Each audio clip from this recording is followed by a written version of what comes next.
जय श्री राम। बालाजी ज्योतिष केंद्र में आपका स्वागत है। होली की हार्दिक शुभकामनाएं आप सभी देशवासियों को। 24 मार्च को होली है और 25 को चंद्र ग्रहण भी पड़ रहा है।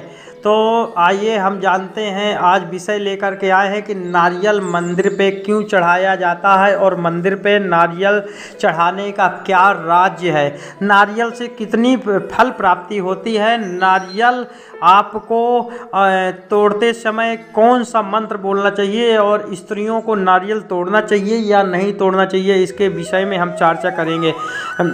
आप सभी को सामने आ रही होली में भी एक नारियल को आपको तोड़ना है, कौन से देवता में वो भी आपको बताएंगे कि आपको नारियल होली में देने से पूर्णिमा के दिन क्या लाभ मिलने वाला है, उसके बारे में चर्चा करेंगे।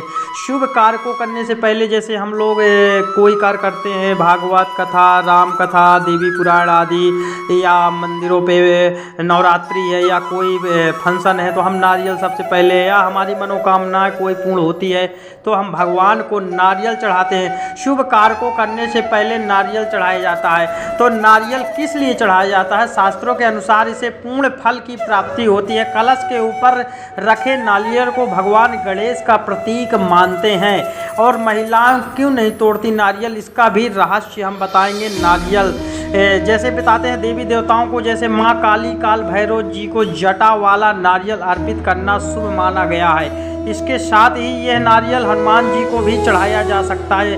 ऐसा करने से साधक की सभी मनोकामनाएं पूर्ण होती है। जिस तरह से मुसलमान लोग अपने बलि में बकरा काटते हैं, इसी प्रकार हम जैसे देवी देवताओं को या यज्ञ में, हवन यज्ञ में नारियल तोड़ते हैं तो उसका जो अंदर का जीव आत्मा होता है उसकी हम बलि देते हैं। हम मंदिर पे नारियल क्यों चढ़ाते हैं, यही कारण है। शास्त्रों में बताया गया कि नारियल में भगवान ब्रह्मा, विष्णु, महेश तीनों देवता वास करते हैं। वही हम सभी नारियल पर 3 आँख देखे होंगे। आपने अक्सर देखा होगा कि नारियल में 3 आँख के अलावा चौथी नहीं मिलेगी आपको, जिन्हें भगवान शिव की त्रिनेत्र के रूप में माना जाता है। इसीलिए किसी भी धार्मिक कार्य में नारियल का इस्तेमाल करना आवश्यकता माना जाता है। शंकर जी में नारियल तोड़ा नहीं जाता, शंकर जी में नारियल सिर्फ चढ़ा दिया जाता है। भगवान को नारियल कैसे चढ़ाएं, इसका भी विधान आपको जैसे बताते हैं कि हनुमान जी, काल भैरव और माता रानी के मंदिर में नारियल चढ़ाते समय ध्यान रखें कि नारियल हमेशा फोड़ कर ही चढ़ाएं।